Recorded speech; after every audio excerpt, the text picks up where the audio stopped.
What's going on, all my SWILL gang? Hopefully everybody is good, and I'm definitely glad you guys decided to join me here on the channel. If this is your first time joining the channel, make sure you guys have that subscribe button turned gray from red, and make sure that notification bell's turned on so whenever I do post, you will be alerted every time, guys. All right, so we have another hero spotlight for you guys, and today we're going to be getting to the meat and the potatoes, because we know this guy has been eating lots of meat and potatoes. It's my man Lund, the big capitalist.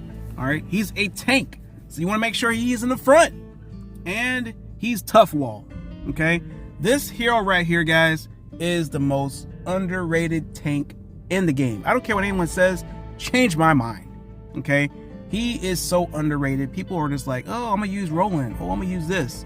Guys, I'm telling you, this dude right here, fan-freaking-tastic.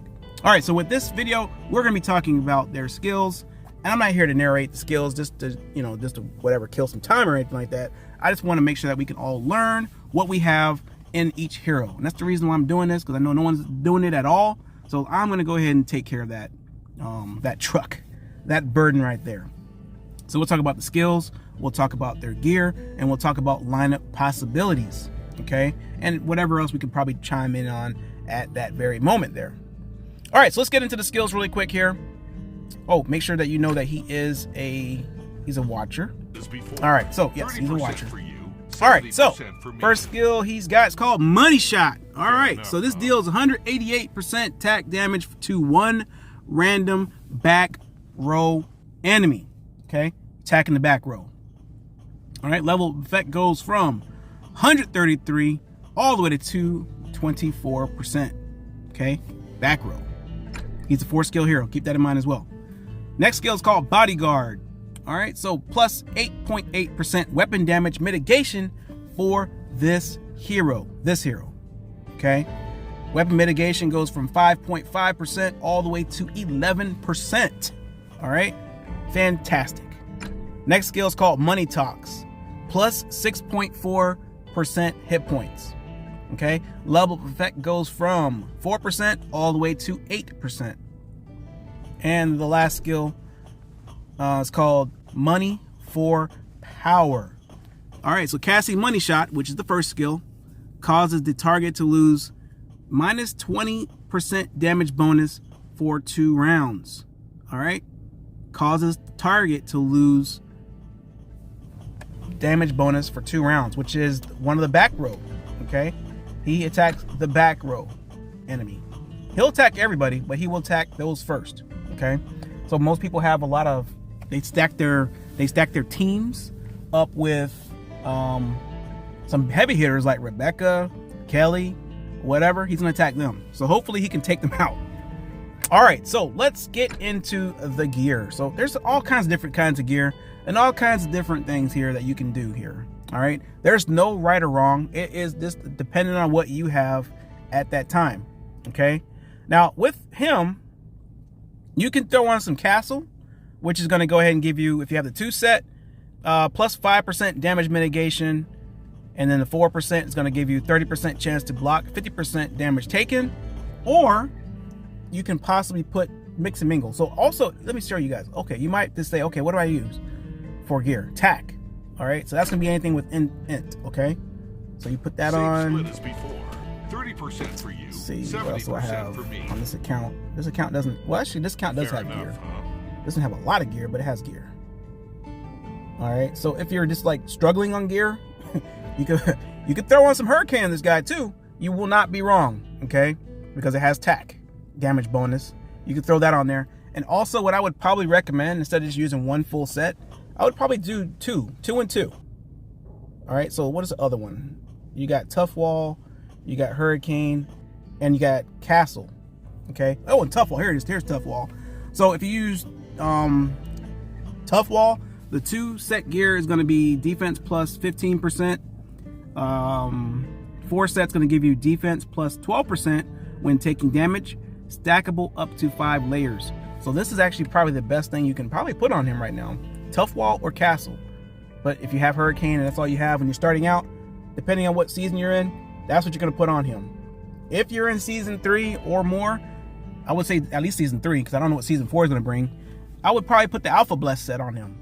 You know, that's what I would do, possibly. All right, but like I said, there is no right or wrong. It all depends on what you have in your arsenal at that time. If all you got right here is the ordinary crossbow arrow, that's what you're going to use. Okay, it's got int on there, it's got crit rate. That's what you got to use. Season 0, this is what you got. But this guy right here, highly underrated. Okay, because a lot of people, they get rolling and then all of a sudden, oh, they forget about Lund, or they might mix and match these guys together. All right, so let's go ahead and talk about the lineups. Definitely want to make sure you have him in the front. I've seen people put him in the back. I don't know why, but you know, you want to make sure he's a front because he's a tank. Okay, tanks have to be in the front to take the brunt of the damage, unless that hero specifically says they attack the back row or whatever the case might be. Then yeah, you're gonna put him wherever there, but he's gonna be in the front. Okay, you can keep him in the lineup with your Minutemen, not your Minutemen, your Watchers, or you can mix and match to make sure you get the bonuses. Now, when I say the bonuses, because some people are thinking, oh, what are the bonuses? Well, all right, so let me see. These are all the lineup bonuses that you can get, guys. All right, so you're either going to get attack damage, weapon attack, hit points plus 10%, or you're going to get attack, weapon attack, hit points plus 15%, depending on what you're going to use. If you use all factions of the same type of faction, well, actually, let me rewind that. If you use all 5 allies that gain attribute bonus lineup, 5 heroes, blah, blah, blah, blah, you're going to get the 20% attack, 20% weapon attack hit points, and then also you're going to get hit points plus 20%. All right, so if you have 4 lineup, you're going to get the 15 in all those categories. If you got the 3 and 2, which I would probably recommend, honestly, I think he could serve as a solo tank. To be honest with you guys, you don't have to have 2 tanks. Depends on what you're trying to do. If you're trying to kill the squad fast, you want to make sure that you have him leveled up all the way. Like I don't have mine leveled up all the way, like his skills. You want to make sure his gear's leveled up all the way, imbue your gear, everything. You want to make sure everything is good to go. And then I think he can probably be a solo tank for you. Roland too, but him primarily, I would definitely try to use him. I'm going to try to use him more. I need to level mine up. But this is what I'm saying when I say with the bonuses. You want to make sure you mix and mingle your bonuses and try it out. Like I said, there's no right or wrong when it comes to lineups. If you feel that you're losing or you see that you're losing, then you need to go ahead and switch up your stuff. Okay? Switch up either your gear or switch up your hero. But I would try the gear first, and then, because it's going to be a lot of trial and error, guys. This takes, for me, when I was trying to do like different lineups and things like that, it took me weeks. Like throughout season 1, people were probably thinking, damn, season 0, he was a beast. Like I was up on the top of the leaderboards and things like that. But then when season 1 came out, I was like, you know what? I can't keep the same heroes right here, Vindicators. All right, I need to switch some things up and do some other things. That's why I have so many different accounts. So I don't have to sit there and keep on switching things like skills and heroes. And I just do a lot of testing that way. So season 1 was like a bust for me. And season 2 is almost a bust, but I get to implement some things that I'm telling you guys. But we're going to go over, at some point, guys, I promise you, we're going to go over lineups. I just want to make sure we have the heroes solid down packed, okay, so we can understand what we have before I get into that. And I might have to start doing these heroes like faster than what we're going on, because we have a lot of heroes here. But hopefully this does help you guys out. If it does, make sure you guys drop a like. Hope to see you guys on the next one. Peace out. Love you all.